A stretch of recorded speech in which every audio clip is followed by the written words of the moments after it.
या उससे बिना भेदभाव के, है ना, उन्हें जीविका का साधन किसी क्षेत्र विशेष में नहीं मिल रहा है। तो राज्य के ऊपर जिम्मेदारी है कि उनके जीविकोपार्जन साधन का क्या करें, उसके उत्तरदायित्व लें और उन्हें करवाए, उन्हें उसे अपने ऊपर समझे उस रिस्पॉन्सिबिलिटी को और उन्हें प्रोवाइड करवाए। क्या मतलब क्लियर है? तो राज्य कहां तक काम कर रहे हैं, यानी कि राज्य के ऊपर देखो, अब अगेन ये आपका मौलिक अधिकार नहीं है, समझा? जीविका का साधन आपका मौलिक अधिकार नहीं है, लेकिन राज्य के ऊपर जिम्मेदारी दे दी गई किसके द्वारा, किसके द्वारा? आर्टिकल 39 में डीपीएसपी के द्वारा। मेरी बात सुन भाई, अब क्योंकि डीपीएसपी के द्वारा दी गई है तो कल को मनरेगा कैंसिल हो जाए, सलोनी जी, कल को मनरेगा कैंसिल हो जाए और सरकार बोले कि अब हम नहीं देंगे, तुम जाओ कुशल बनो और अपना रोजगार खुद लो, तो क्या आप सुप्रीम कोर्ट में जा सकते हैं? क्या आप सुप्रीम कोर्ट में जा सकते हैं? लेकिन क्या ये बोल सकते हैं कि फंडामेंटल राइट जा रहा है हमारा? नहीं जा रहा, क्योंकि ये जो अधिकार आपको मिले हैं वो कैसे मिले हैं? पार्लियामेंट के एक्ट के द्वारा मिले। संसद में कोई कानून बनाया गया जिसके बाद आपको अधिकार मिला, समझा? तो वो मौलिक अधिकार का भाग नहीं है। आप उसके लिए सीधे सुप्रीम कोर्ट में जा सकते हैं, आप लड़ाई लड़ सकते हैं कि कैंसिल नहीं करना चाहिए वगैरह वगैरह, लेकिन क्योंकि वो मौलिक अधिकार का भाग नहीं है, इसीलिए सुप्रीम कोर्ट पर यह दायित्व नहीं है कि वो ऐसी सुनवाई को करे ही, समझा? अगर वो मौलिक मूलभूत अधिकार का भाग होता तो सुप्रीम कोर्ट भी अपने दरवाजे आपके लिए बंद नहीं कर सकता है कि हम इस मुद्दे पर सुनवाई नहीं करेंगे। क्या मेरी बात क्लियर है? कोई दिक्कत नहीं है ना? तो इसमें लिखा हुआ है कि राज्य के पास, राज्य को, है ना, पुरुष और स्त्री को बिना सोचे, है ना, अगर लैंगिक भेदभाव भी हो रहा है और नहीं भी हो रहा है, उसे बिना सोचे हर एक व्यक्ति को उसके जीविकोपार्जन के लिए कोई साधन उत्पन्न, मतलब प्रोवाइड करवाना चाहिए। ठीक है, हेडलाइन ए में लिखोगे, लिखो इसमें और बड़ा कर दो, दिख रहा है? कोई दिक्कत तो नहीं किसी को? देखो देखो, सभी नागरिकों ब्रैकेट में पुरुष एवं स्त्री, सभी नागरिकों ब्रैकेट में पुरुष एवं स्त्री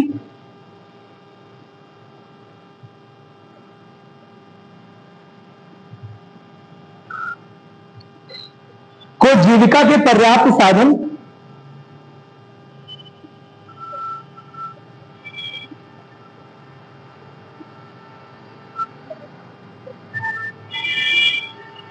जीविका के पर्याप्त साधन प्राप्त करने का अधिकार हो,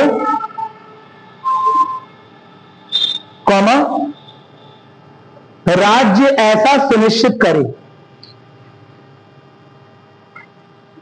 क्या बोल रहा है? अधिकार हो, लेकिन क्या मूलभूत अधिकार में है? ये नहीं है, इसलिए क्या आगे लिखा है? राज्य सुनिश्चित करे कि उनके पास अधिकार हो। कोई दिक्कत नहीं है ना? मेरी बात सुन भाई, राज्य को निर्देश मिला हुआ है संविधान की ओर से, संविधान निर्माताओं की ओर से, कि वो लोग जो कि अपने जीविका उपार्जन में समर्थ नहीं है, सक्षम नहीं है, उनके लिए भी संसाधनों का, है ना, उनके लिए भी इस तरह की चीजों का निर्माण कार्य करे। कौन? राज्य, है ना, उनके लिए भी जॉब बनाए। कोई दिक्कत नहीं है ना? नई जॉब क्रिएट करे। कौन? राज्य। कोई दिक्कत नहीं है ना? ठीक है, 39 बी में क्या लिखा हुआ है? ये बहुत इंपॉर्टेंट है।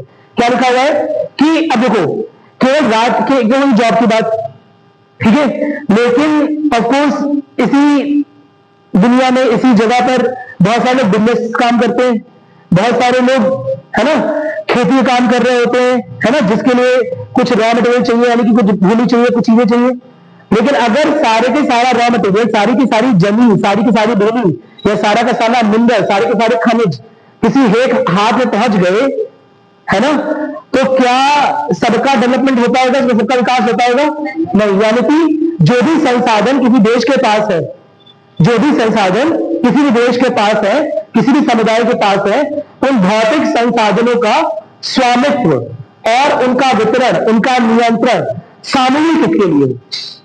ऐसा ना हो जाए कि किसी एक ग्रुप के पास, किसी एक व्यक्ति विशेष के पास ही सारे संसाधनों का भरमार हो जाए और दूसरा व्यक्ति या दूसरा समूह उस संसाधनों से, है ना, उन भौतिक संसाधनों से क्या कर दिया जाए? साइड लाइन कर दिया जाए और उसके पास वो चीजें ना हो, है ना।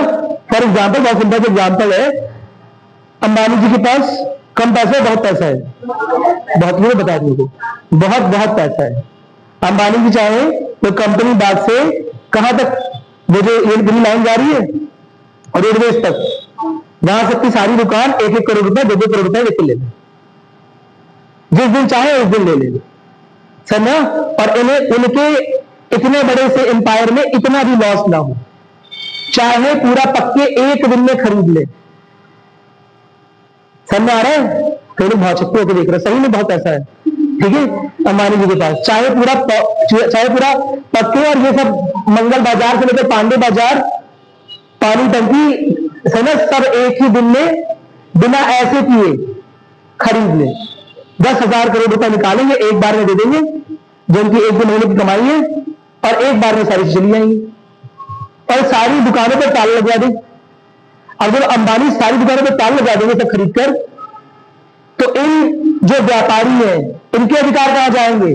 खतरे में पड़ जाएंगे ना भाई। संसाधनों पर अगर अंबानी जी का एक छत्र अधिकार हो जाएगा, एक छत्र स्वामित्व हो जाएगा, समझ आ रहा है? तो इन्हीं संसाधनों की वजह से बस्ती की इकोनॉमी चल रही है, इन्हीं संसाधनों की वजह से बस्ती की अर्थव्यवस्था चल रही है। आपको कपड़ा, खाना, लत्ता, बहुत सारी चीजें मिल रही है, समझा। उसका सबके लिए अभाव हो जाएगा, प्लस उन लोग की जॉब भी चली जाएगी, लोग कर रहे हैं, समझा, कोई दिक्कत नहीं है ना। तो इसीलिए किसी भी तरह के भौतिक संसाधन पर एक छत्र स्वामित्व स्थापित ना हो जाए। अंबानी जी के पास बहुत पैसा है, उन्होंने एक छत्र स्वामित्व स्थापित कर लिया। उन्होंने बोला आज के बाद भारत के किसान जितना भी गेहूं बना रहे हैं सब मैं अकेले खरीद लूंगा। अंबानी अडानी भाई ने डिसाइड किया कि जितना भी गेहूं चावल है सारे किसान मुझे बेच दो, मैं डबल रेट में खरीद के आ रही हूं। अब कई किसान लोग पहुंच गए, दे दिए, डबल रेट मिल गए, और एक बार इकट्ठा हो गया, अब बेटा भूखे मरो, समझा।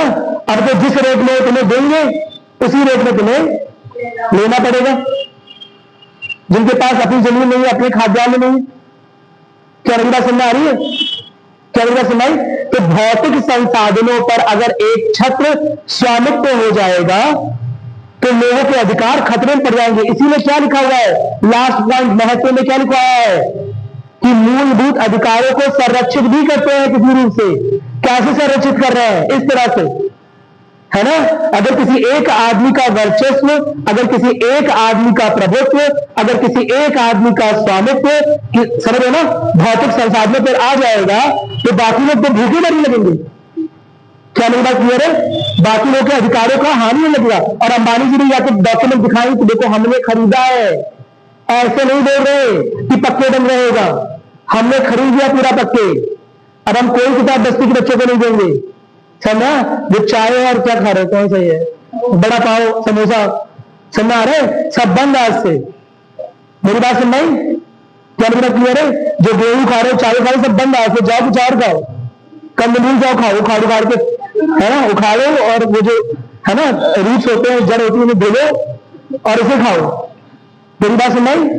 क्या मेरी क्लियर है? कर सकते हैं, लेकिन कौन विरोध कर देगा? राज्य, समझा। राज्य के ऊपर के दायित्व है।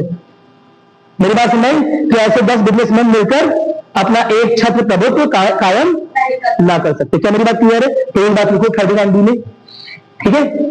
और अगर सुनो, और जो है भी राज्य के पास, उसका उपयोग राज्य में कैसे करना है? सामूहिक रूप से, जनहित में। ऐसा ना करे कि पूरा अरावली किसी एक के नाम कर दे, समझा। ऐसा ना करे पूरा वन निकाले किसी दो के नाम कर दे कि अडानी भाई तुम लो आधा, आधा अंबानी भाई लो। क्या मेरी बात क्लियर है? जो वन संसाधन है, जो खनिज है, समझा रहे, जो पेड़, जो पौधे या जो पहाड़ है, वो सार्वजनिक संसाधन है, उनका उपयोग सामूहिक हित के लिए होना चाहिए, उनका उपयोग जनहित के लिए होना चाहिए, रादर देन एक या दो आदमी के हितों के लिए। क्या मेरी बात समझ आ गई? कोई दिक्कत तो नहीं है? चलो नोट कर लोगे हेडलाइन भी। देखो सामूहिक हित, सामूहिक हित की सर्वोच्चता को ध्यान में रखते हुए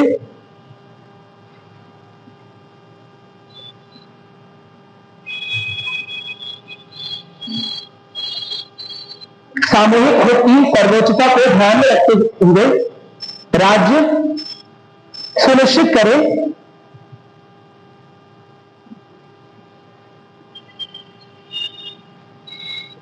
कि भौतिक संसाधनों का वितरण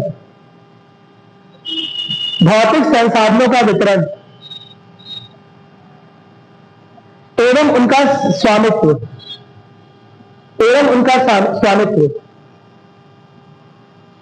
और नियंत्रण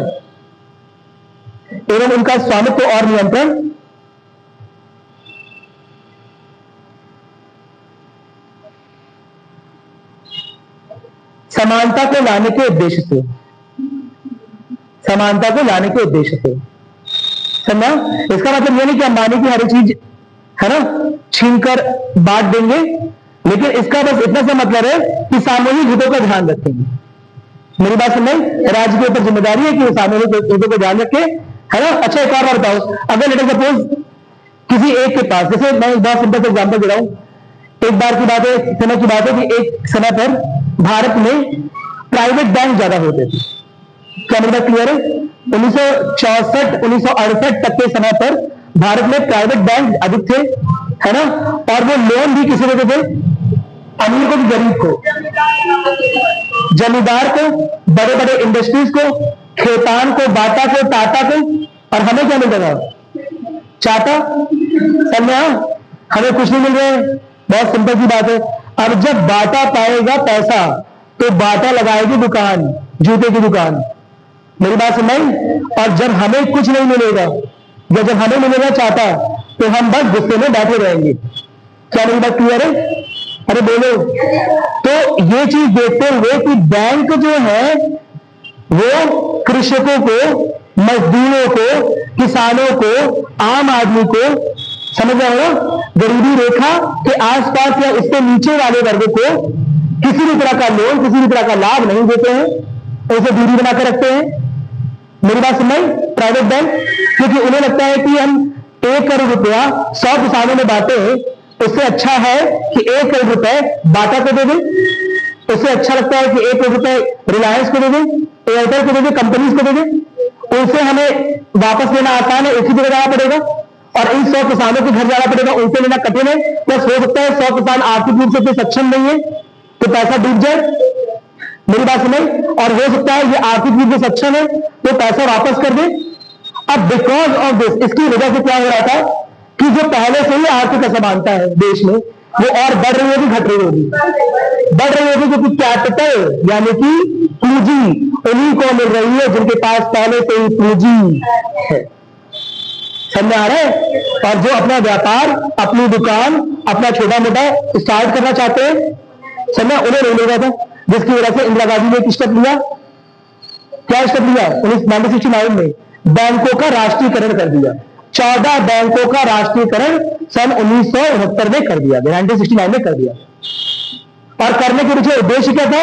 यही उद्देश्य था, समझा। क्योंकि जब बैंकों का राष्ट्रीयकरण हो जाएगा, जब बैंक सरकार के हाथ में आ जाएंगे, पंजाब बैंक से पंजाब नेशनल बैंक बन जाएगा, समझ आ रहा है? स्टेट बैंक से स्टेट बैंक ऑफ इंडिया बन जाएगा, समझ आ रहा है? बैंक ऑफ इंडिया बन जाएगा। इस तरह के बैंक जब भारत सरकार के नियंत्रण में आ जाएंगे, तब भारत सरकार लोन की, क्रेडिट की कुछ ऐसी व्यवस्था कर पाएगी कि किसानों को भी पर्याप्त लोन मिले। उन्हें भी उपकरण की जरूरत है, ट्रैक्टर की जरूरत है, कई बार बीज खरीदने हैं, कई बार बहुत सारी चीजें खरीदनी है ना, उसकी जरूरत है, तो वो सरकार उन्हें दे सके। क्योंकि उसी के पहले क्या स्टार्ट हुआ था 1960 के दशक में? हरित क्रांति। याद आ रहा है? तो हरित क्रांति में क्या चाहिए? नए सीड चाहिए, नए तरह के बीज, उन्नत किस्म के बीज चाहिए, है ना। इसके अलावा सिंचाई के साधन चाहिए, ट्रैक्टर चाहिए, मशीन चाहिए, तभी हरित क्रांति आएगी। और किसान इन्हें कैसे अफोर्ड करेगा जब बैंक लोन ही नहीं दे रहा है? बैंक लोन दे रहा है किसे? टाटा को, बाटा को, पूंजीपति वर्ग को दे रहा है। ठीक है, तो इसे प्रैक्टिस में लाने के लिए, इसे धरातल में लाने के लिए इंदिरा गांधी की सरकार ने क्या किया? बैंकों का राष्ट्रीयकरण किया। क्योंकि राज्य को निर्देश मिल रहा है, कहां से? संविधान से। मेरी बात समझ। राज्य को निर्देश मिल रहा है संविधान से कि लोगों में आर्थिक समानता लाने के लिए, लोगों में अवसरों की समानता लाने के लिए, लोगों के बीच में आर्थिक असमानता को कम करने के लिए, सभी लोगों के बीच में समान अवसर लाने के लिए, साथ ही साथ भौतिक संसाधनों का स्वामित्व सभी को देने के लिए। मेरी बात समझ। निजी अगर रहे तो सब में बटे, सब अपना बिजनेस करें। क्या मेरी बात क्लियर है?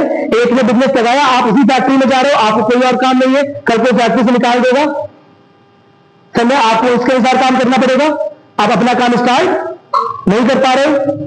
क्या मेरी बात क्लियर है? तो भौतिक संसाधनों का स्वामित्व सबके सामूहिक हित में हो, इस चीज को ध्यान रखते हुए 39B को लिखा गया। क्या मेरी बात समझ आ गई? कोई दिक्कत नहीं है ना? वो हरित क्रांति वाला सब जोड़ जाड़ के लिख लेना, कहीं कुछ बच्चे लिखते हैं, कहीं बच्चे सोते रहते हैं हमेशा, है ना? नोट किए? चलो 39C देखो, 39C लिखा है, 39 भी लिखा दिया मैंने। 39C देखो क्या लिखा है, एक और चीज लिखी है, बहुत सिंपल था, कंसेंट्रेशन ऑफ वेल्थ, यानी कि बहुत सिंपल सी बात है, धन का संकेंद्रण, धन का केंद्रीकरण कुछ हाथों में ना रह जाए। 39C क्या देखता है कि वो धन है वो प्रॉपरली डिस्ट्रीब्यूट हो, ऐसा ना हो जाए कि अमीर और अमीर होते जाए और गरीब और गरीब होते जाए। क्या मेरी बात क्लियर है? आपको लगता है सिलेंडर पे 100 रुपए का टैक्स सभी दे रहे हैं? क्या मेरी बात क्लियर है? आप अमीर से भी उतना ले रहे हो, गरीब से भी उतना ले रहे हो, है ना? जिसकी आय 10 करोड़ है उसे तो कुछ नहीं किया 100 रुपए में, है ना? लेकिन जिसकी आय 10 रुपए 10,000 रुपए है उसके लिए 100 रुपए भारी पड़ेगा। क्या मेरी बात क्लियर है? तो आप ऐसी व्यवस्था करें कि अमीरों से 200 रुपए टैक्स में और गरीबों को सब्सिडी।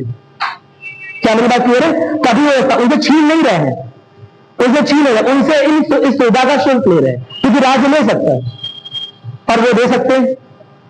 मेरी बात सुन रही? ऐसे सिस्टम को बोलते हैं, ऐसे टैक्सेशन सिस्टम को बोलते हैं प्रोग्रेसिव टैक्सेशन सिस्टम, यानी कर जो है वो सब पर समान तरह से नहीं लग रहा है। आप देखते भी होंगे, बजट में आता है, देखते होंगे सब पे नहीं समान तरह का, सब पे 5% 10% नहीं, जिसकी आय ज्यादा है उस पर प्रतिशत के रूप में भी ज्यादा है, जिसकी आय 30 करोड़ 20 करोड़ ऐसे है उस पर प्रतिशत के रूप में भी 30% 20% देना पड़ रहा है। जिसकी आय कम है चलो 2 लाख 1.5 लाख 4 लाख 5 लाख तक उसे प्रतिशत के रूप में भी कम देना पड़ रहा है, 0% देना पड़ रहा है, कोई इनकम टैक्स नहीं। क्या मेरी बात क्लियर है? मेरी बात सुने, ऐसा क्यों करेंगे गवर्नमेंट? ताकि धन का केंद्रीकरण ना हो। समझ में आ गया? नोट करोगे 39C देखो, राज्य धन और उत्पादन साधनों के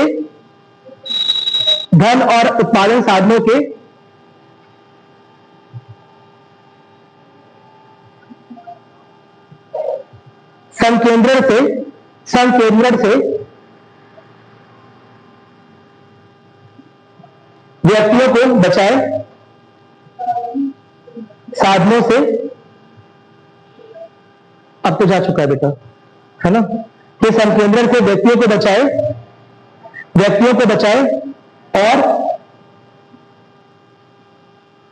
और ऐसी ही आर्थिक व्यवस्था लागू करे।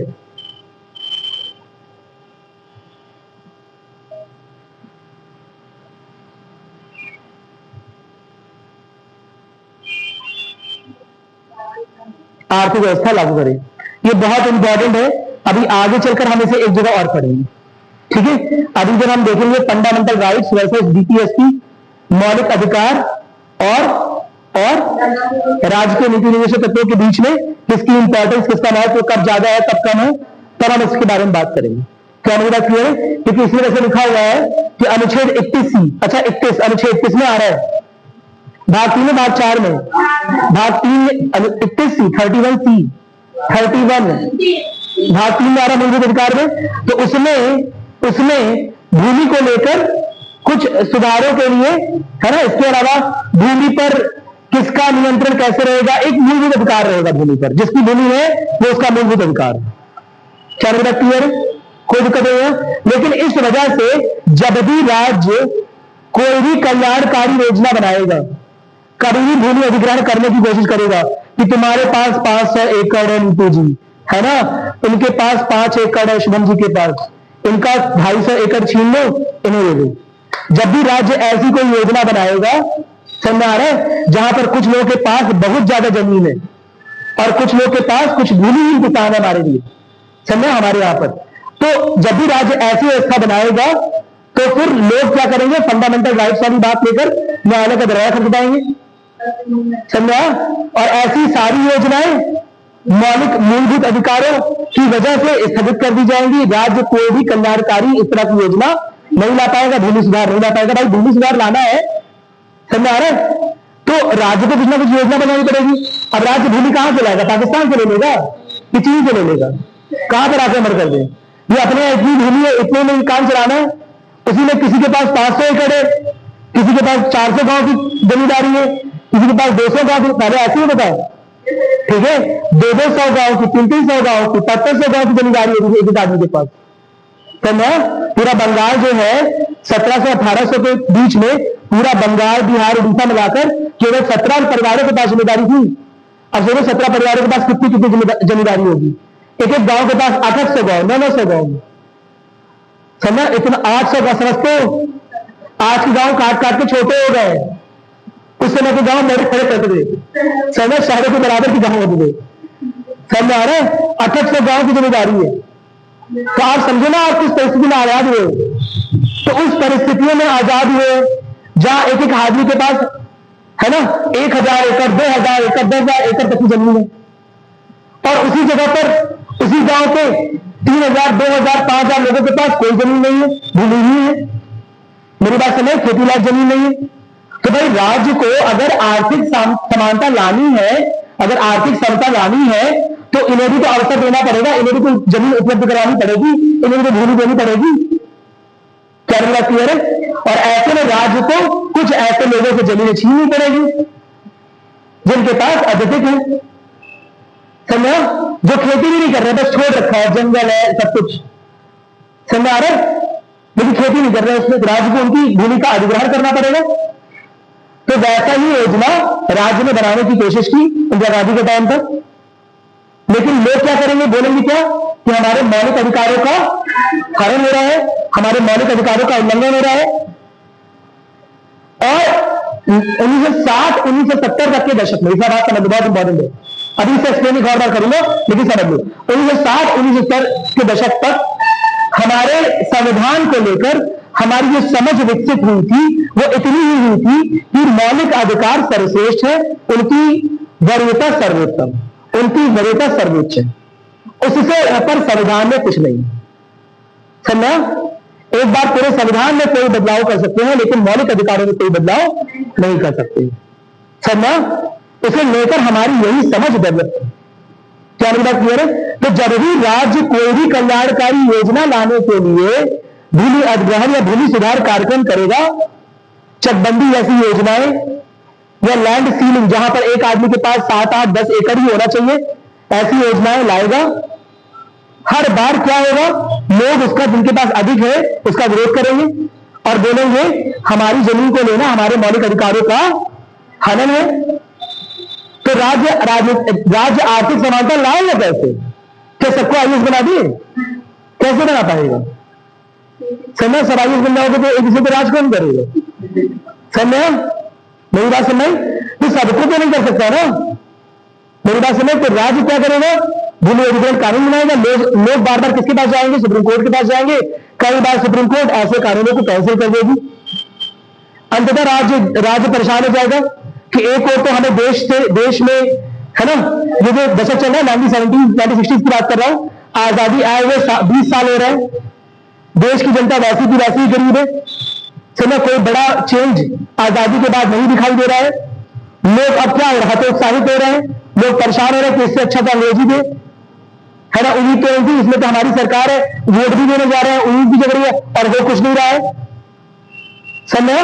तो ऐसे में राज्य बार बार, इंदिरा गांधी की सरकार बार बार, समझ आ रहे, कुछ ऐसे कानून लाएगी, लेकिन हर बार जब वो कानून आएंगे तो मौलिक अधिकारों के बेसिस पर उन्हें न्यायालय में चुनौती मिलेगी, और जब भी न्यायालय में मौलिक अधिकारों के बेसिस पर चुनौती मिलेगी तो उस समय की न्यायालय की समझ ये थी कि मौलिक अधिकारों से ऊपर कुछ भी नहीं है, इसलिए राज्य के वो कानून निरस्त कर दिए जाएंगे।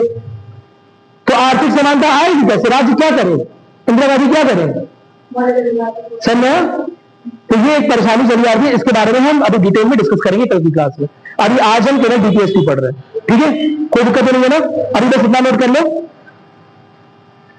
इतना नोट कर लिया ना? ठीक है।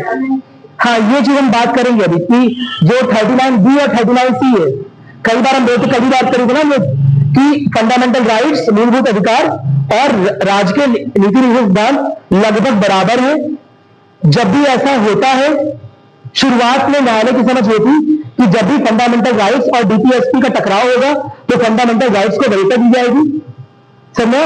लेकिन धीरे धीरे बार बार ये देखा गया कि कई बार राज्य की कल्याणकारी योजनाएं रुक जा रही है। उसकी वजह से न्यायालय ने एक दूसरी व्याख्या करते हुए बोला, सर्वोच्च न्यायालय ने दूसरी व्याख्या करते हुए बोला कि अगर 39B और 39C को लागू करने के लिए राज्य कोई योजना बनाता है, समझा, और अगर उसकी वजह से आर्टिकल 14, 19 और 15, पूरा बात में लिखा है, आर्टिकल 14, 19 और 15 का उल्लंघन हो रहा है तो उस उल्लंघन को उल्लंघन नहीं माना जाए। क्या मेरी बात क्लियर है भाई? कई लोग राइट टू इक्वालिटी के बेसिस पे जाएंगे कि सब लोग बराबर है, तो आप हमारी जमीन को छीन रहे हो, आप उनकी जमीन को नहीं खींच रहे हो, उसके पास 1 बीघा उसका भी आधा ले लो, तो हमारा 250 है ना बीघा में से हमारा 500 बीघा से हमारा भी आधा ले लो। कई लोग बोलेंगे इक्वालिटी कहां पर है, समानता कहां पर है? राज्य को समान एक्ट करना चाहिए, चाहे आदमी अमीर हो चाहे गरीब हो। मेरी बात समझ? तो उस वजह से मुद्दा बढ़ेगा और उसके बारे में हम बाद में बात करेंगे, ठीक है। अभी याद बस बेसिक रखना है कि 39B और 39C को इंप्लीमेंट करने के लिए, लागू करने के लिए अगर राज्य कोई योजना बना रही है तो अनुच्छेद 14 और 19 का हवाला देकर उसे खारिज नहीं कर सकते। क्या मेरी बात समझ आ गई? कहीं नोट किया इसे? भूल जाओगे सब कुछ, लिखो, है ना। देखो थोड़ा सा ब्रैकेट में बना के लिख लो। देखो यदि अनुच्छेद 39B और 39C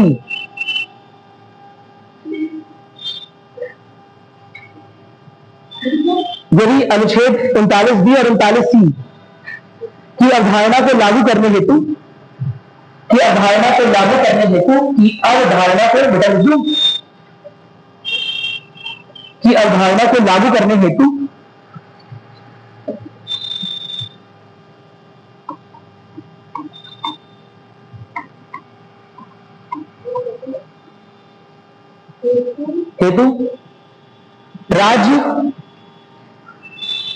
राज्य किसी प्रकार के कानून या योजना लाती है, राज्य लाता है ना,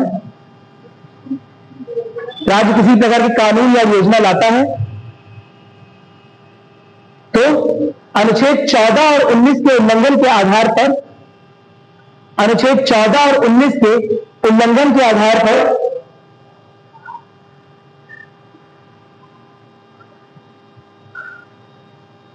उसे खारिज नहीं किया जा सकता, उसे खारिज नहीं किया जा सकता, ठीक है। कोई दिक्कत नहीं है, उसे खारिज नहीं किया जाता। समझ में आ गया? हाँ 15 पार्ट लिख लो 15, लेकिन अभी पढ़ाऊंगा ऐसे और डीप से, परेशान मत हो क्योंकि बहुत इंपॉर्टेंट है, ठीक है। अभी पहले हम डीपीएसपी पूरा पढ़ ले रहे हैं लाइन से, और उसके बाद कुछ एक चीजें हैं जहां पर केस हुए हैं जो सुप्रीम कोर्ट के केसेस हैं, उनके भी जजमेंट हम पढ़ लेंगे इसके रिगार्डिंग, ठीक है। चलो कहीं बैक। अब 39D देख लो। 39D क्या लिखा हुआ है? बहुत सिंपल सा कि पुरुष और स्त्रियों दोनों के लिए समान कार्य में समान वेतन, सिंपल सा है ना, कि लैंगिक आधार पर पुरुषों और स्त्रियों के बीच में, है ना, कार्य को लेकर जब समान कार्य कर रहे हैं समान वेतन मिलना चाहिए। क्या मेरा क्लियर है? नोट करोगे? 39D में नोट करो। देखो पुरुष और स्त्रियों दोनों के लिए, पुरुषों और स्त्रियों दोनों के लिए समान कार्य के लिए, समान कार्य के लिए समान वेतन की व्यवस्था राज्य करे, समान वेतन की व्यवस्था राज्य करे।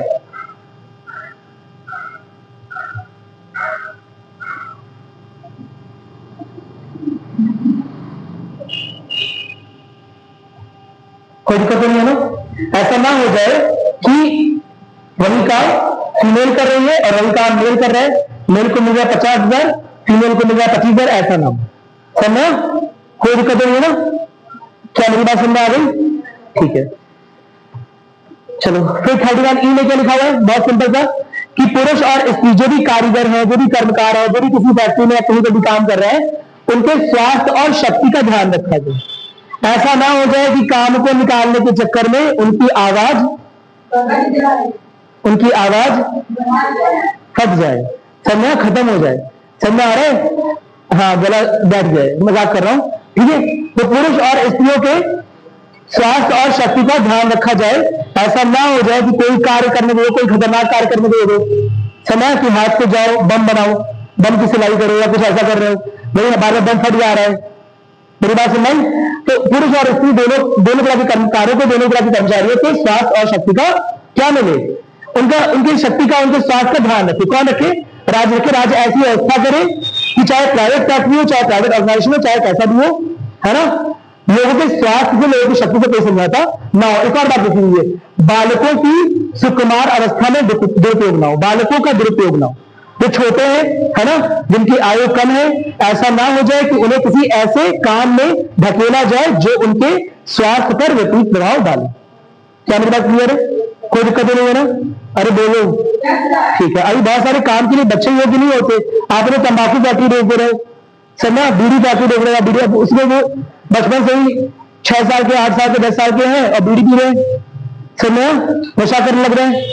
तो उनके लिए जो सुटेबल है उसे वही काम दिया जाए। ऐसा ना हो जाए कि उनकी अवस्था की वजह से उन्हें उस काम को करने की वजह से हानि पहुंचे। राज्य ऐसी व्यवस्था करे। अब तो बंद हो गया है, अब तो फंडामेंटल राइट में है ना, कि किसी भी इस तरह की फैक्ट्री में छोटे बच्चे से काम नहीं ले सकते। कौन सा आर्टिकल है ये? आर्टिकल 23, ठीक है। चलो, आर्टिकल 23 में देगा रहा, आर्टिकल 24 में शायद, है ना। हाँ, नोट करो, आर्टिकल 39 अनुच्छेद 39 की लिखो, लिखो, पुरुष एवं स्त्री कर्मचारियों की, पुरुष एवं स्त्री कर्मचारियों की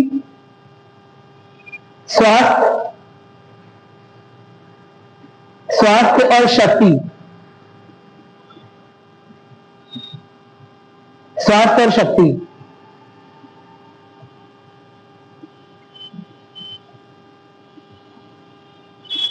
स्वास्थ्य और शक्ति क्या है? इसका क्या होगा? स्वास्थ्य और शक्ति, स्वास्थ्य और शक्ति देखो, बनी रहे, राज्य ऐसी व्यवस्था करे, राज्य ऐसी व्यवस्था करे। मेरी बात सुन रही?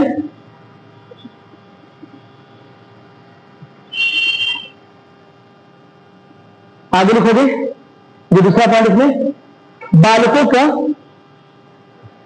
बालकों की सुकुमार अवस्था का दुरुपयोग ना हो।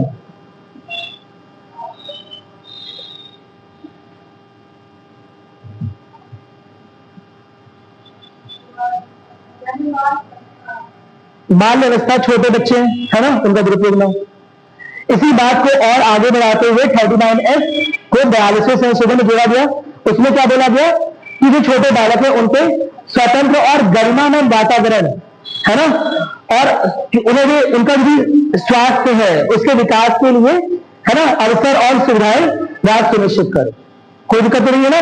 जैसे आपने सुना होगा, इवन जो छोटे बच्चे होते हैं उनके पोषण की बहुत सारी स्कीम चल रही होती है, उनकी बहुत सारी दवाइयां सरकारी अस्पतालों में फ्री में दी जाती है। हाँ, टीकाकरण हो गया, है ना, बहुत सारी टीकाकरण की जो होती है, बहुत सारे टीकाकरण जो है वो फ्री में किए जा रहे हैं। क्यों किए जा रहे हैं? क्या कारण है?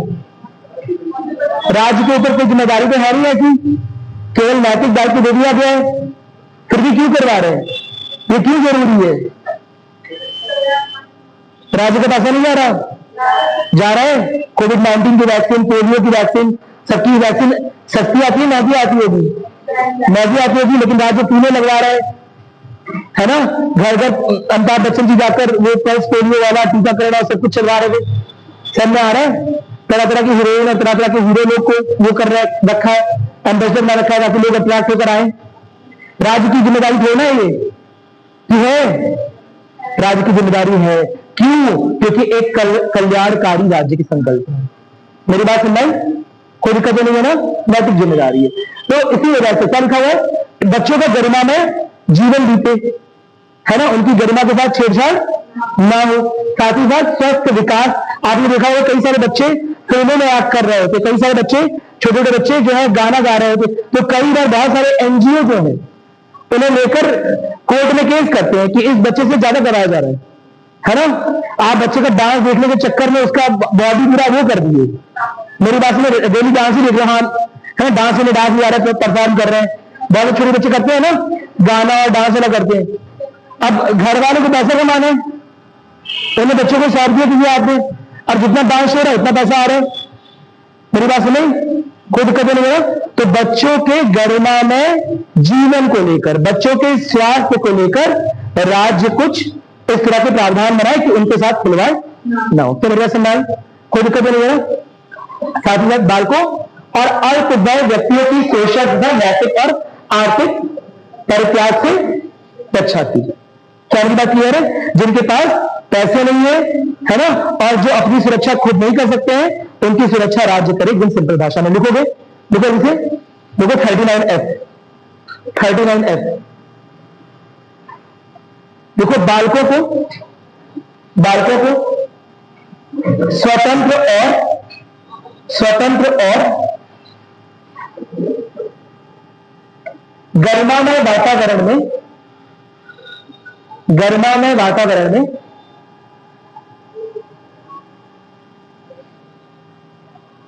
स्वस्थ विकास के अवसर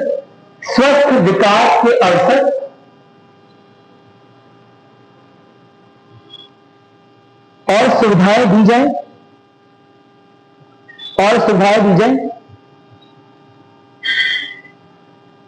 और बालकों तथा अल्पवय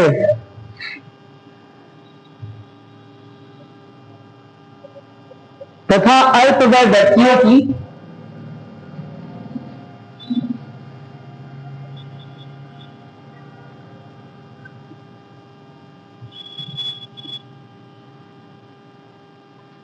शोषण से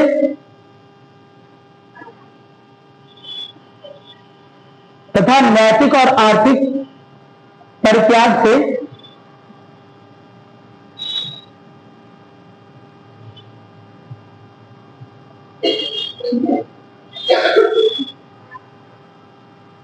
रक्षा की जाए। ठीक है, कोई दिक्कत नहीं है ना। इसे नोट इसलिए करवा दो, जब एग्जाम पूछा था कि कौन सा प्रतिस्थापित किया गया, तो ये याद रखना है तुम्हें। लिख लो ब्रैकेट में, चाहे तो हाँ लिख लो, ब्रैकेट में लिखो, इसी में आगे लिखो, देखो इसे 42वें संविधान संशोधन से प्रतिस्थापित कर दिया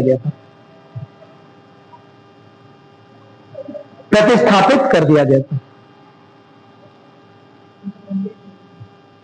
ठीक है,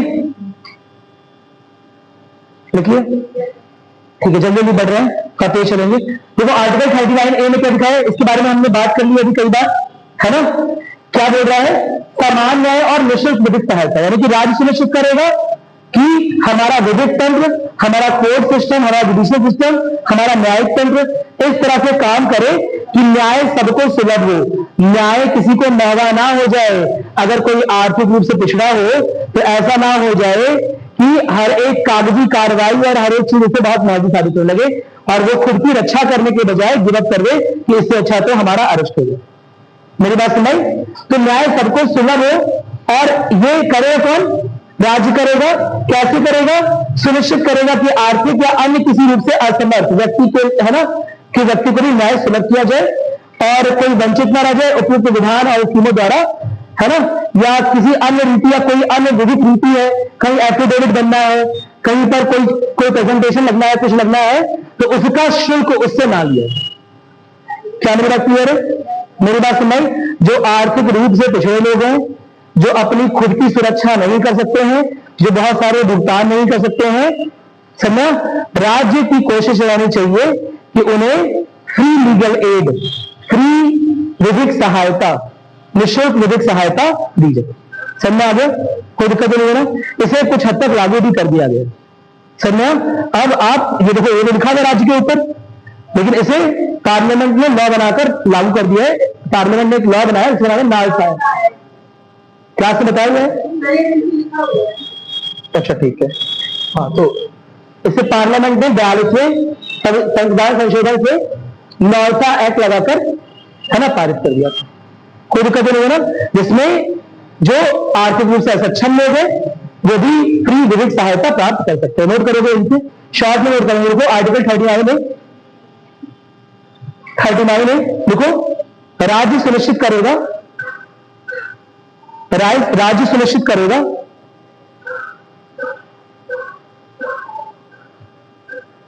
राज्य सुनिश्चित करेगा कि न्याय आर्थिक या अन्य किसी रूप से असमर्थ व्यक्ति के लिए, आर्थिक या अन्य किसी रूप से असमर्थ व्यक्ति के लिए, असमर्थ व्यक्ति के लिए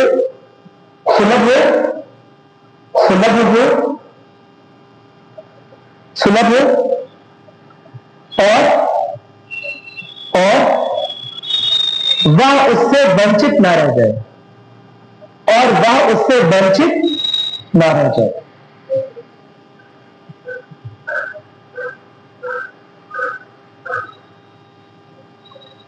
ठीक है। अब इसमें नोट डाल के लिखोगे, नोट लिखे कैसे कैसे इसे अप्लाई करवाया गया है, कैसे लागू करवाया गया है। नालसा है, किससे आया, 42वें संविधान संशोधन। देखो इसे लागू करने के लिए 42वें संविधान संशोधन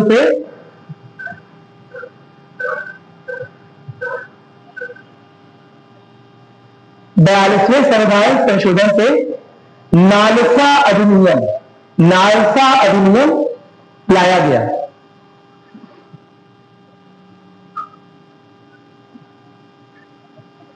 कोई दिक्कत नहीं है ना, समझ आ रहा, ठीक है। अब इसके बाद ये भी आ चुका है ना, पहले ऐसा पढ़ा था हमने। अनुच्छेद 40 ये क्या बोल रहा है, राज्य सुनिश्चित करे कि ग्राम पंचायतों का गठन है। क्यों ग्राम पंचायतों का गठन है, क्या कारण है,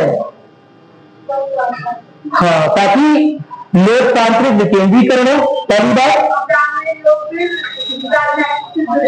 हाँ, वेरी गुड, क्योंकि ग्रामीण लोगों तक राजनीतिक लोगों से उनकी एक्टिविटी नहीं पहुंच पा रही है ना। देश के प्रणाली से, देश की शासन प्रणाली से जुड़ नहीं पा रहे हैं, अपनी फैसला कर नहीं पा रहे हैं। तो जब एक गांव के स्तर पर, एक छोटे क्षेत्र के स्तर पर एक छोटी गवर्नमेंट रहेगी, अपनी लोकल सेल्फ गवर्नमेंट रहेगी, समझ आ रहा है, कोई दिक्कत नहीं है ना। ऐसे निकाय रहेंगे जो स्वशासन के निकाय होंगे, तो वहां तक लोगों का पार्टिसिपेशन बढ़ जाएगा। समझ, तो ग्राम पंचायत में जो चीजें होती हैं या जो निर्णय लिए जाते हैं, ऐसा कहा जाता है कि ग्राम सभा के डिस्कशन के बाद ग्राम सभा की मीटिंग ऑर्गेनाइज होती है, उसमें विचार विमर्श करके उसके बाद भी आते हैं। ग्राम सभा होती क्या है, ग्राम सभा कई बार में गांव से, हाँ नहीं, कई गांव का समय ग्राम सभा नहीं बोलते, ग्राम सभा किसे बोलते हैं, ग्रामों की सभा को ग्राम सभा बोल देंगे, नहीं। और किसे बोलते हैं ग्राम सभा, अरे बहुत सारे बच्चे गांव से हैं हमारे, किसे बोलते हैं ग्राम सभा, ओहो, है, बताओ जी, क्या तुम फोन चला रही हो क्या, मैं उसका फोन जमा कर देता हूँ। बताओ पल्लवी जी, ग्राम सभा क्या है, कोई आइडिया है, आपका क्या नाम है, आपका क्या नाम है, हर्ष, बताइए ग्राम सभा, इसके पहले सुना है, इसके पहले भी सुना होगा, सुना है, तैयारी के दौरान कुछ चीजें सुनी होगी। क्या होती है ग्राम सभा,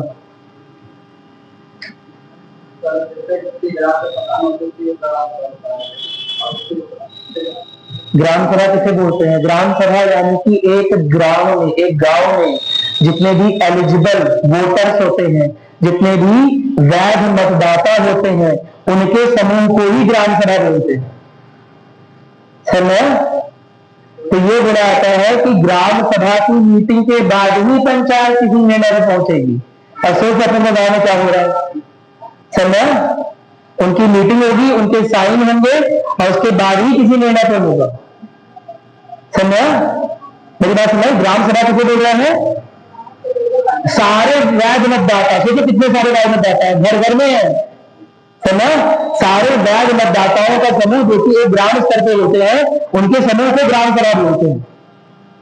तो यही न्याय में दाता को बताएंगे ना कि गांव में कहाँ नाली बननी है, कहाँ सोलर बिजली लगवा दे, कहाँ पे सिंचाई की व्यवस्था करवा दे, कौन से है ना, कौन से झाड़ी झंखाड़ी को हटा दे, कौन से वनों को रहने दे। ये सारा डिसीजन कौन करेगा? गांव के लोग। कौन गांव के लोग? गांव के वैध मतदाता। और उन्हीं के समूह को क्या दे रहे हैं? ग्राम सभा। कानून बनाने का काम ग्राम पंचायत का नहीं है, कानून को क्रियान्वित करने का काम है। कानून बना कौन रहा है? छोटी सी पार्लियामेंट, जिसे क्या दे रहे हैं गांव के स्तर पे? ग्राम सभा, जहां पर लोग आपस में विचार विमर्श डिस्कशन कर रहे हैं। यहाँ चौखट नहीं होना चाहिए, नाली इतना चौड़ा होना चाहिए, ये यहाँ पर कुछ साल अजगर निकला था, उसे बंद करो। समझ मेरी बात सुन रहे? ये तालाब भरो, ये तालाब खोदो, समझ आ रहा है? ये सारा निर्णय किसके द्वारा होना चाहिए? लोगों द्वारा। उसे क्रियान्वित कौन करेगा? ग्राम प्रधान। पंचायत क्रियान्वित करने की इकाई है। तभी उसे क्या बोल रहा है? तभी उन्हें क्या बोल रहे हैं? Local self government. गवर्नमेंट कार्यपालिका, गवर्नमेंट सरकार। समझ रहे हो ना? पंचायत सरकार क्यों बोल रहे हैं? क्योंकि वो कार्यपालिका है। सरकार का काम है कानून बनाना, नहीं कानून को लागू करना। तो ग्राम स्तर पे ये सारे डिसीजन कौन ले रहा है? तुम लोग। और तुम्हें पता ही नहीं है। समझ? ग्राम स्तर पे डिसीजन कौन ले रहा है? तुम लोग ले रहे हो। केवल क्रियान्वित कौन कर रहा है? ग्राम प्रधान। यही जो प्रधान के मन से हो रहा है, तुम्हारे मन से हो रहा है। केवल क्रियान्वयन की इकाई है, केवल हैंड्स है। दिमाग कौन है? तुम लोग। तुम बताओगे कि क्या कहाँ खुजली हो रही, कहाँ नहीं हो रही, कहाँ पत्ता मार रहे, कहाँ अच्छा लग रहा है। समझ? ऐप कौन करेगा? ग्राम प्रधान। समझ पाए? सरकार क्या है? सरकार कार्यपालिका है। कार्य करने के लिए आदेश कहां से आ रहे हैं? संसद से। ठीक उसी तरह से आदेश ग्राम स्तर से कहां से आएगा? ग्राम सभा से। वो ग्राम सभा किसकी बनी है? वैध मतदाताओं की बनी है। जब वैध मतदाता खुद ही कानून बनाएंगे, समझ आ रहा है? अपने गांव के कानून, अपने गांव के नियम, समझ आ रहा है? कहां सड़क खुदेगी, कहां पटेगी, समझ आ रहा है? कहां नाली बनेगी, कहां चौड़ी होगी, समझ आ रहा है? कहां पर सोलर बिजली लगेगी, कहां नहीं लगेगी। ये सारे डिसीजन ग्राम प्रधान नहीं ले रहा है। ले कौन रहा है? तुम लोग ले रहे हो। उसे क्रियान्वित कौन कर रहा है? समझो कितना बड़ा धोखा चल रहा है? कुछ ज्यादा ही गिरा। मुझे पता है ये बात। हाँ, पिछली बार पूरा केस नहीं बताया था ना, इसीलिए पूरा पहले तो बदला था, है ना? चलो समझ में आया? जब हम गवर्नमेंट बोल रहे हैं, जब हम गवर्नमेंट बोलते हैं ना, तो गवर्नमेंट का मतलब क्या होता है? कार्यपालिका। और कार्यपालिका कानून बनाती नहीं है, विधायिका बनाती है। तो जिले के स्तर पर विधायिका है कौन? ग्राम सभा। समझ पाए मेरी बात? कोई दिक्कत नहीं है। समझ गए? हाँ बताओ। शहर में भी लोग वार्ड मेंबर्स होते हैं, वार्ड जो मेंबर्स जनक होते हैं, वहां उनके पास जाओ, अपनी परेशानी उनकी भी अपनी होती है। समय उसे शहर सभा नहीं बोलते हैं। समय नगर पालिका भी आपसे राय लेकर ही काम करेगी। समय नगर पालिका से ऊपर भी यही आदेश है कि वो लोगों की राय से काम करेगी। अगर किसी कहीं पर बहुत बड़ा पेड़ है, नगर पालिका को रोड बनानी है, आपको लग रहा है नहीं कटना चाहिए, तो आप जाकर अपनी बातें रख लो। आप 100-200 लोग आपके मोहल्ले के लिए जाओ, अपनी बातें रख लो। तो नहीं, हमारा डिसीजन आप बताओगे, क्रियान्वित कौन करेगा? नगर पालिका। समझा? क्रियान्वित कौन करेगा? ग्राम स्तर पे ग्राम पंचायत। क्रियान्वित कौन करेगा? क्षेत्र स्तर पे क्षेत्र पंचायत। क्रियान्वित कौन करेगा? नगर स्तर पे नगर पंचायत। मेरी बात सुन रहे? लेकिन डिसीजन कौन लेगा? लोग। अभी पता नहीं तुम लोग को, विधायिका तुम ही लोग हो। समझ? लोकल गवर्नमेंट के लिए विधायिका कौन है? तुम लोग। समझ? वो लोकल सरकार है। लोकल सरकार को क्या काम करती है? क्रियान्वित करती है, कार्यपालिका है। समझ? कोई दिक्कत नहीं है ना? बहुत टेंशन में आ गए थे हमारे 90 क्या हो गया है। समझ को बहुत ज्यादा टेंशन है।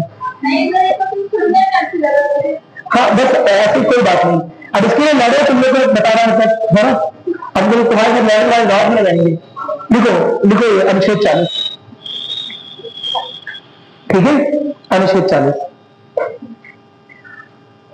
ग्राम पंचायतों का संगठन है ना, इसकी हेडिंग डालो अनुच्छेद 40 की, ग्राम पंचायतों का संगठन या गठन, गठन भी बोल सकते है ना, उसका बनाना, ऑर्गेनाइजेशन। लिखो डैश करके सीने आगे लिखो राज्य, राज्य स्वायत्त शासन की इकाइयों के रूप में, राज्य स्वायत्त, यहां लिखा बेटा देख लो, स्वायत्त है ना, शासन की इकाइयों के रूप में ग्राम पंचायतों का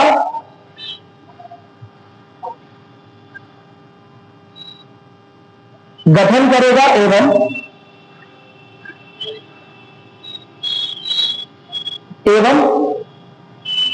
उन्हें शक्तियां और प्राधिकार, उन्हें शक्तियां और प्राधिकार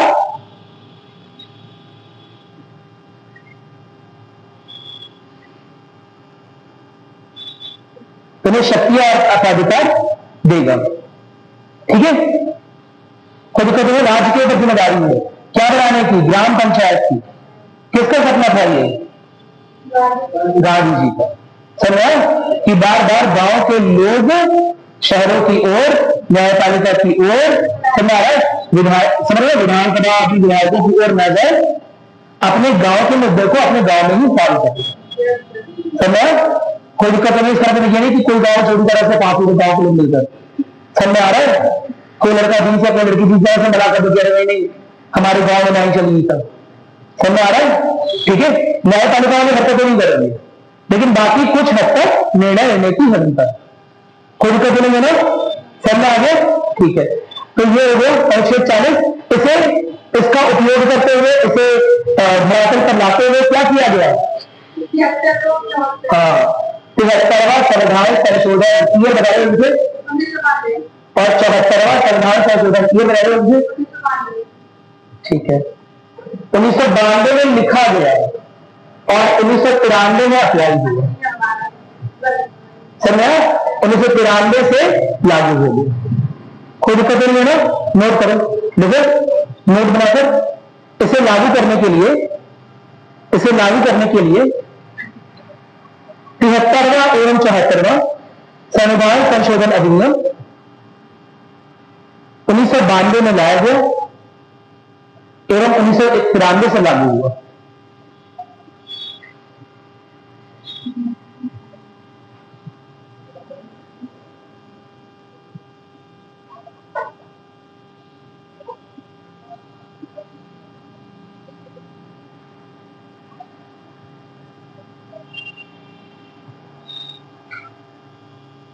कोई दिक्कत नहीं ना, समझ गए। अब नोट करोगे अनुच्छेद 41, अनुच्छेद 41, अनुच्छेद 41, ठीक है।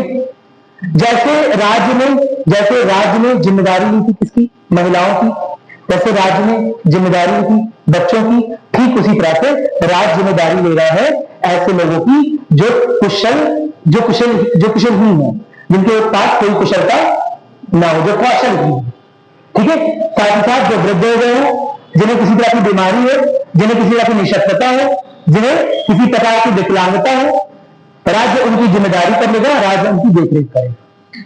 क्या मेरी बात क्लियर है, अरे बोलो मेरी बात सुनाई। तो ऐसा कहा लिखा हुआ अनुच्छेद 41 में कि इन दशाओं में काम, शिक्षा और सहायता करने के लिए राज्य को नियम, कानून, योजनाएं बनानी चाहिए, समझ आया। क्योंकि ऐसे लोग जो है, समझ आ रहे, वो पहले से ही निःशक्त है, शक्तिहीन है ना, तो अगर उन्हें छोड़ देंगे तो दोबारा से क्या हो जाएगी, देश में असमानता आएगी, समाज में असमानता आएगी। तो अंततः तो इसका उद्देश्य यही था ना, असमानता दूर करना, सामाजिक आर्थिक क्या लाना, लोकतंत्र में सामाजिक आर्थिक न्याय लाना। तो ये भी तो लोग हैं जो पीछे छूट रहे हैं, मेरी बात में जो कौशलहीन है, जिनकी पढ़ाई पूरी नहीं हुई, जिनका कोई कौशल विकास नहीं है, उनके लिए राज्य क्या करेगा, उनके लिए राज्य क्या करेगा? रोजगार लाएगा, मनरेगा लाएगा, है ना। जो बूढ़े हो गए हैं, जो अपनी देख रेख नहीं कर सकते, राज्य उनके लिए क्या करेगा? पेंशन योजना लाएगा, आयुष्मान योजना लाएगा कि 70 साल के ऊपर, 60 साल के ऊपर के लोगों को फ्री में इंश्योरेंस मिले, फ्री में मेडिकल सुविधाएं मिले। क्या नंबर क्लियर है? ऐसे लोग जो बीमारी से ग्रस्त हैं, समझ, या किसी ऐसी बीमारी से ग्रस्त है जो अब ठीक नहीं हो सकते, राज्य उनके लिए भी व्यवस्था करेगा, है ना। ऐसे लोग जो किसी प्रकार की मानसिक या शारीरिक विकलांगता से जूझ रहे हैं, राज्य उनके लिए भी सपोर्ट सिस्टम डेवलप करेगा, राज्य उन्हें छोड़ नहीं देगा, समझ, क्योंकि वो पहले से ही शक्तिहीन है। आप उन्हें छोड़ दोगे तो समानता बढ़ेगी घटेगी? समानता, समझ, ठीक है, समझ आगे नोट करो अंशल, कभी भी बढ़ेगी कभी भी घटेगी बोल देती हो, समझ। अच्छा ठीक है, लिखो लिखो लिखो लिखो। ऐसे लोग जो कौशलहीन है, कौन, या वृद्ध, या किसी बीमारी, या किसी शारीरिक एवं मानसिक विकार, या किसी शारीरिक या मानसिक विकार, किसी शारीरिक या मानसिक विकार, कौन, निःशक्तता, निकलोगे, निःशक्तता, शक्तिहीन होना, है ना, निःशक्तता से जूझ रहे हैं, राज्य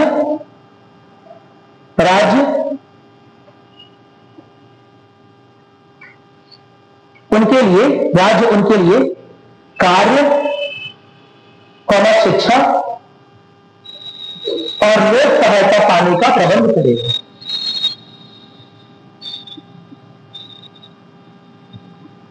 लोक सहायता पाने का प्रबंध करेगा, कोई दिक्कत नहीं है ना, एकदम क्लियर हो गया? मेरी बात समझ आ गई सबको? अनुच्छेद 42 की ओर आ रहा है, करा चुका हूं उसे, क्या बताया था? मानवोचित दिशाओं का तथा प्रकृति सहायता का उद्बंध। क्या बोलते थे कि राज्य काम की न्याय संगत, अरे भाई किसी से 18 घंटे वाला काम ले लोगे, कोई तुम्हारा एम्प्लॉय बन गया है तो उसे निचोड़ लोगे पूरा, है? अरे बोले, मेरी बात समझ आ रही है? कोई आपका एम्प्लॉय है तो न्याय संगत तर्क संगत बात करो, 6 घंटे 8 घंटे 10 घंटे काम ले लो, है ना, 22 घंटे तुम्हारा एम्प्लॉय है ना, क्योंकि तुम्हारी कंपनी ने साइन कर दिया है, तो ठीक उसी तरह से राज्य काम की न्याय संगतता को देखेगा। ये देखेगा कि जो काम लिया जा रहा है वो मानवोचित दिशा में है कि नहीं। आप कोई काम करने गए, मतलब आप गोलियां चल रही है, समझो, आपने उसके साथ वो साइन कर लिया, एग्रीमेंट साइन कर लिया कि एक साथ में आप यहाँ काम करेंगे, और वहां पर देखो आज दिन गोलियां चल रही है, गोलियों को बचा रहे, अब एक गोली की जगह पर जाएगी क्या चलेगी, समझ आ रहा है? अगर नहीं जा पाएंगे तो उसके पास एग्रीमेंट हो गया, न्यायालय में बोलेगा कि इस आदमी ने हमसे काम करने का आया ना, और काम करने के आए नहीं, इसके ऊपर मुकदमा करो, साइन किया तो, समझ आ रहा है? तो मानवोचित दशा होनी चाहिए ना। अरे बोलो, ऐसा ना हो कि हम, है ना, मौत मंडरा रहे हैं सिर पर और आपको काम करने के लिए बुला लिया, रोज सांप निकल गया, रोज बिच्छू निकल गया, रोज बिच्छू निकल रहा, काम कर गया, काम करने के लिए बुलाया गया, समय 12-12 घंटे रात में आपसे काम ले रहा है, समझ मेरी बात? तो मानवोचित दशा होनी चाहिए, इस बात को राज्य देखेगा, ठीक है। आप किसी एग्रीमेंट पे साइन करके किसी कंपनी का गुलाम नहीं बन जाओगे, राज्य चक्कर, समझ। दूसरी बात जो बताया मैंने, पहले बताया प्रसूति सहायता, है ना, मैटरनिटी बेनिफिट, मैटरनिटी लीव को बंद करेगा, ये हो चुका है, मैटरनिटी बेनिफिट के लिए लॉज आ चुके हैं, रिसेंट जो आया था, नया कानून आया था, उसमें मैटरनिटी बेनिफिट को बढ़ाकर 6 महीने के लिए कर दिया गया है, 26 हफ्ते के लिए कर दिया गया, समय नंबर भाई 12 हफ्ते 1 साल है, तो 26 हफ्ते 6 महीने के लिए कर दिया गया है, कोई दिक्कत नहीं है ना, ठीक है। तो लिखोगे अनुच्छेद 42 में लिखोगे, लिखो राज्य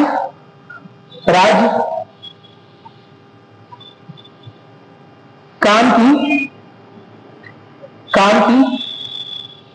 न्याय संगत और मानवोचित दिखना, मन वांछित मत दिखना कि जो मन करेगा वो मिल जाएगा, है ना। कि तुम्हारा बॉस आके तुम्हें, है ना, पहले चाय पिलाए, है ना, तुम्हारा पैर पकड़े फिर जाके काम करोगे। मन वांछित दशा नहीं, मानवोचित यानी कि मानव के लिए जो उचित दशा है। तो न्याय संगत और मानवोचित दशाओं को सुनिश्चित करने के लिए और प्रकृति सहायता के लिए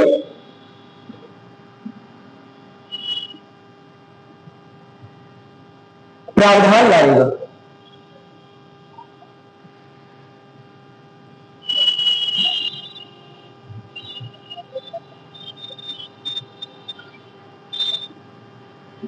ठीक है, आप काम कर रहे हो लेकिन काम की सैलरी मिल रही है 200, समझो 50 रुपए, 150 रुपए इस तरह मिल रही है, जीवन यापन करना मुश्किल है उतने में। मेरी बात समझ। तो राज्य की ऊपर जिम्मेदारी है वो दशाओं के लिए भी और इसके लिए भी कि आपको लिविंग वेज मिले। लिविंग वेज तो क्या होता है, जितने जीवन निर्वाह हो जाए, कम से कम न्यूनतम उतनी मजदूरी पे खर्च है। मेरी बात समझ। कोई दिक्कत नहीं, राज्य इस बारे में सुनिश्चित करेगा कि जितने भी लोग हैं वो उन्हें निर्वाह मजदूरी मिले, कि उनका जीवन चल जाए। कोई दिक्कत नहीं है ना। बहुत अच्छी दशाएं ना मिले, बहुत अच्छी हाई पैकेज की बात नहीं हो रही है कि अब तुम लोग डिसाइड करो कि नहीं सर हमारा जो काम है वो 1 लाख रुपए पर दिन से कम में चलता ही नहीं, तो वो राज्य नहीं कर पाएगा। राज्य बोलेगा भैया इतने का आटा आ रहा है, इतने का दाल आ रहा है, इतने का चावल आ रहा है ना, तुम एक दिन में 50 रुपए का इतनी तुम्हारी खपत है ना, तो तुम्हारी सैलरी एक दिन में 400, 500, 600, 700 होनी चाहिए।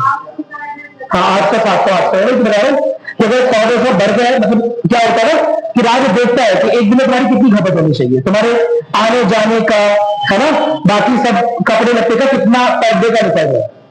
मेरी बात समझ। रोज तो हर चीज खरीदोगे नहीं, तो उस हिसाब से पर डे का निकाला जाता है और देखा जाता है कि वो जो मजदूरी मिनिमम मिल रही है उससे कम तो नहीं है। अगर उससे कम है यानी आपको परेशानी है। ठीक है, तो राज्य ऐसे उपबंध लाएगा, ऐसे प्रावधान करेगा, ऐसे नियम बनाएगा जिससे किसी का आर्थिक आधार पर इस तरह से शोषण ना हो। कोई दिक्कत नहीं है। ठीक है, नोट करोगे, लिखो जल्दी से लिखो। अनुच्छेद 43 लिखो। कर्मकारों के लिए, ठीक है, कर्मचारियों के लिए, कर्मकारों के लिए राज्य न्यूनतम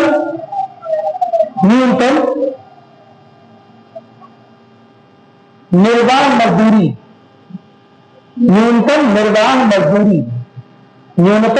मजदूरी, कौमा शिष्ट जीवन अवसर, शिष्ट जीवन स्तर यानी प्रॉपर जीवन चल रहा है, रोज काम हो रहा है, 30 से 30 दिन काम हो रहा है ना, किसी दिन छुट्टी नहीं दे रहा है, आदमी पागल नहीं हो जाएगा, चाहे प्राइवेट हो चाहे गवर्नमेंट हो, कैसे भी हो, और 30 से 30 दिन काम करेगा, और 365 के 365 दिन काम करे, पागल हो जाएगा। ठीक है, तो उसे जो न्यूनतम अवकाश मिलने चाहिए, मेरी बात समझ, वो भी मिलने ही चाहिए, राज्य ऐसा प्रबंध करेगा। कोई दिक्कत नहीं है ना, मेरी बात समझ, नोट करोगे। और न्यूनतम अवकाश, कम से कम जो बेसिक अवकाश है, मौलिक अवकाश है ना, का उपभोग करने के लिए है ना, राज्य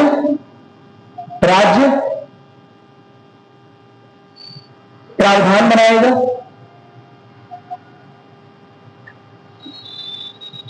अब इसमें एक स्पेशल बात है ना, और इसमें मुझे लिखा हुआ है काम की दशाएं ये हो चुका है थोड़ा बहुत, अब दोबारा नहीं।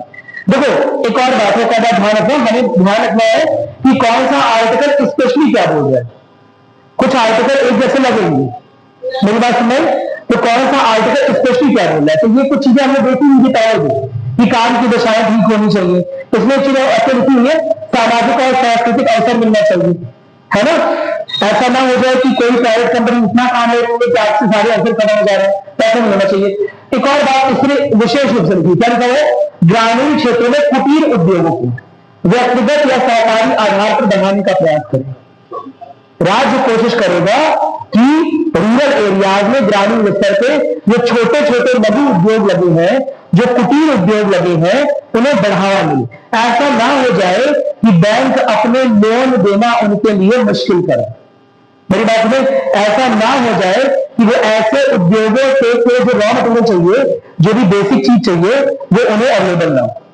समय राज्य उसका प्रबंध करेगा। भाई राज्य अगर सारी बिजली इंडस्ट्रियल एरिया में देगा, गांव में देगा, तो गांव में बहुत सारे छोटे छोटे उद्योग बनने जाएंगे।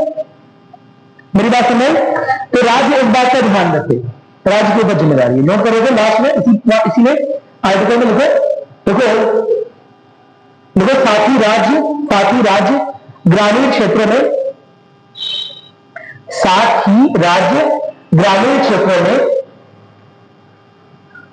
कुटीर उद्योगों को व्यक्तिगत या सहकारी आधार पर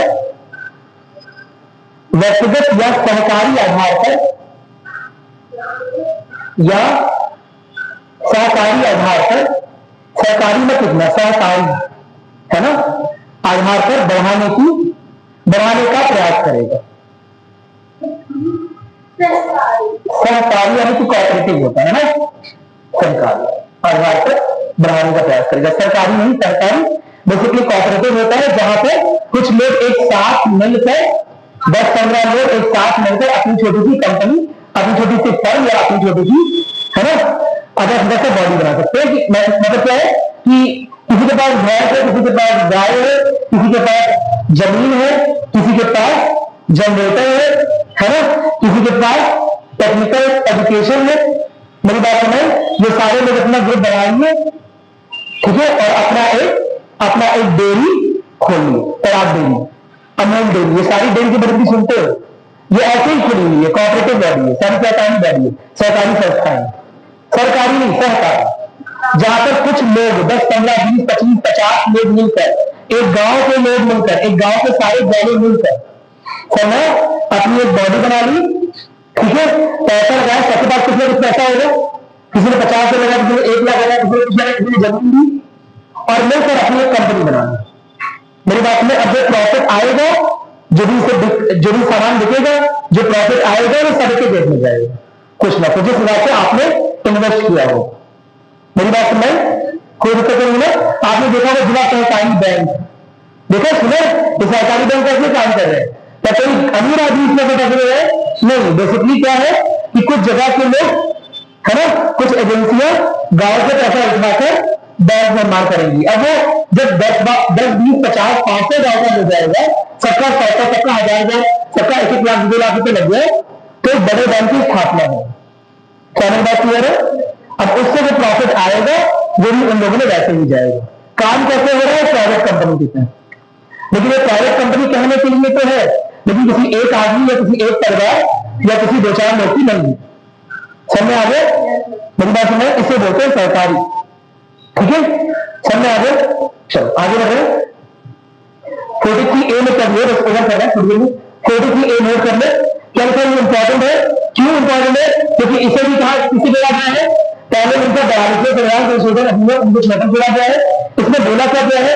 उद्योग में काम करने वाले लोगों के बारे में यह देखा गया, कई बार इनका अनुभव बढ़ता गया, लेकिन यह प्रबंधन के स्तर पर नहीं पहुंच पाई, या छोटे स्तर पर काम करते रह गए। किसी फैक्ट्री में किसी छोटे पद को शुरू किया था, वहां अच्छा काम किया, सुपरवाइजर बने, उससे ऊपर गए, लेकिन क्योंकि इस उद्योग में नीचे से आए थे, किसी खास परिवार का हिस्सा नहीं थे, समझ रहे, इस वजह से प्रबंधन में भले ही 50 साल से लगातार काम कर रहे हैं, लोग भी खुश है, काम भी बढ़िया है, फिर भी ये देखा गया कई बार ऐसे मजदूरों को, ऐसे कर्मचारियों को प्रबंधन में, मैनेजमेंट में जगह नहीं दी जाती।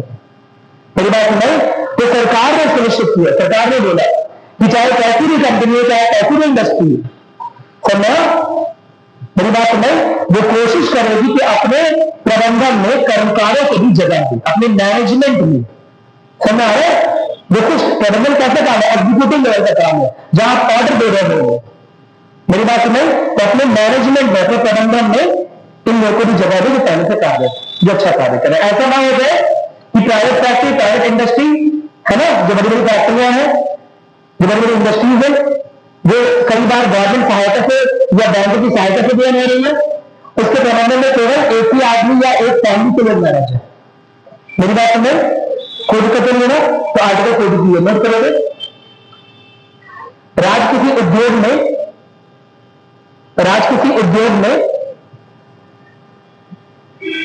है ना, में लगे हुए उपकरण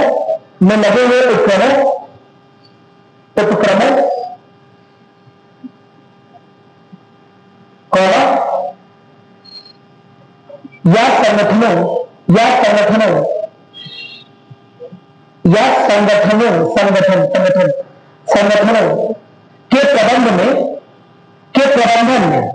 के प्रबंधन में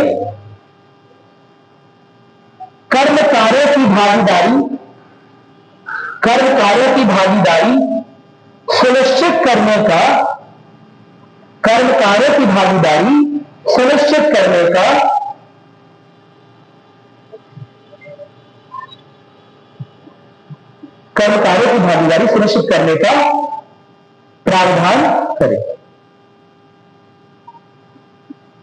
यह राज्य की जिम्मेदारी है कि देखे कि ऐसा तो नहीं कि प्राइवेट इंडस्ट्री में जो लोग हैं वो निचले स्तर पर ही काम करके रह जा रहे हैं, जो हर सालों से उसमें काम कर रहे हैं। मेरी बात सुनो, कोई दिक्कत नहीं है? ठीक है। इसके बाद 43B है सहकारी समिति का उन्नयन, यानी कि वही बात है कि राज्य चाहेगा कि ज्यादा से ज्यादा सहकारी समितियां बने। असल में क्या हुआ, सुनो कहानी सुन लो कि सन 1960 के दशक में भारत में भुखमरी बहुत चल रही है ना, और ड्रॉप पर अप्लाई कर रहे थे, उसकी वजह से, और फिर से बारिश नहीं हो रही थी, साथ ही साथ में वो दौर था जिसमें 1962 में किसे आक्रमण कर दिया था? चीन ने। और 1965 में किसे आक्रमण किया था? पाकिस्तान ने। क्या मेरी बात क्लियर है? तो कई बार देखा गया कई तरीके से देखा गया कि जब भी ऐसे आक्रमण होते हैं तो मिलिट्री एक्सपेंस बढ़ जाते हैं, जो मिलिट्री संबंधी खर्चे बढ़ जाते हैं, तो कई बार सरकार कई जगह पर निवेश नहीं कर पा रही है, इंडस्ट्री नहीं लगा पा रही है, कई बार जाति सहायता किसानों को देनी चाहिए वैसे नहीं दे पा रही है, समझा? तो इस चीज को देखते हुए साथ ही साथ, क्योंकि किसानों को सहायता दे नहीं पाएंगे सरकार, हरित क्रांति उस समय नहीं आई थी, हरित क्रांति बहुत है ना स्टार्ट हो रही थी, कोई अच्छे उसके भी रिजल्ट आने शुरू नहीं हुए थे।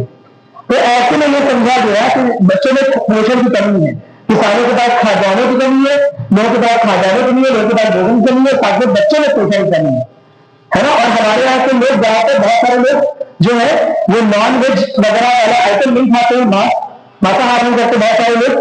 तो ऐसे में बच्चों में पोषण की कमी लगातार बनी हुई है।